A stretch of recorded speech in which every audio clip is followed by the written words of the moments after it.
സംഭവബഹുലമാണ് നിലമ്പൂരിന്റെ തിരഞ്ഞെടുപ്പ് രാഷ്ട്രീയം.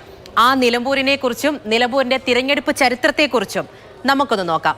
ഒരു നഗരസഭയും 7 പഞ്ചായത്തുകളും ചേർന്നതാണ് നിലമ്പൂർ നിയമസഭാ മണ്ഡലം. മലപ്പുറം ജില്ലയിലെ നിലമ്പൂർ താലൂക്കിലെ നിലമ്പൂർ നഗരസഭയും അമരമ്പലം, ചുങ്കത്തറ, എടക്കര, കരുളായി, മൂത്തേടം, പോത്തുകൽ, വഴിക്കടവ് എന്നിവയാണത്.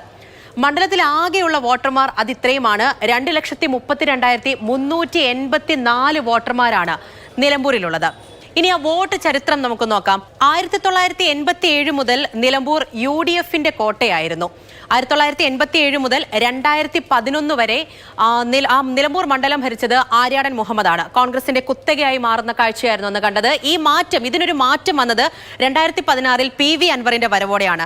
2016 2021 CPM സ്വതന്ത്രനായി മത്സരിച്ച PV അൻവറാണ് മണ്ഡലത്തിൽ വിജയിച്ചത്. 2016 കണക്ക് നോക്കാം. 2016 CPMന്റെ പിന്തുണയോടെ അൻവർ മത്സരിക്കുന്നു. ആര്യാടൻ ഷൗക്കത്തിനെ പരാജയപ്പെടുത്തുന്നു. 11,504 വോട്ടിന്റെ ഭൂരിപക്ഷത്തിലായിരുന്നു 2016 PV അൻവറിന്റെ ജയം. ഇനി 2021 കണക്കാണ്. വീണ്ടും PV അൻവർ മത്സരിക്കുന്നു. എതിർ സ്ഥാനാർത്ഥിയായി എത്തുന്നത് കോൺഗ്രസിന്റെ VV പ്രകാശ് ആയിരുന്നു. 2,700 വോട്ടിന്റെ മാത്രം ഭൂരിപക്ഷത്തിലാണ് അന്ന് VV പ്രകാശിനെ അൻവർ പരാജയപ്പെടുത്തുന്നത്.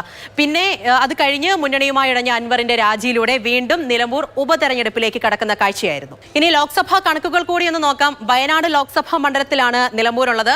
2019 2024 നോക്കുകയാണെങ്കിൽ UDFനാണ് ജയം. 2019 ലോക്സഭാ തെരഞ്ഞെടുപ്പിൽ നിലമ്പൂരിൽ നിന്നുള്ള ഭൂരിപക്ഷം അത് 61,660 ആയിരുന്നു. 2024 ലോക്സഭാ തെരഞ്ഞെടുപ്പ് നോക്കുകയാണെങ്കിൽ നിലമ്പൂരിൽ നിന്നുള്ള ഭൂരിപക്ഷം അത് 56,363 ഇങ്ങനെയാണ് കണക്കുകൾ പോകുന്നത്. എന്തായാലും ഉപതെരഞ്ഞെടുപ്പാണ്.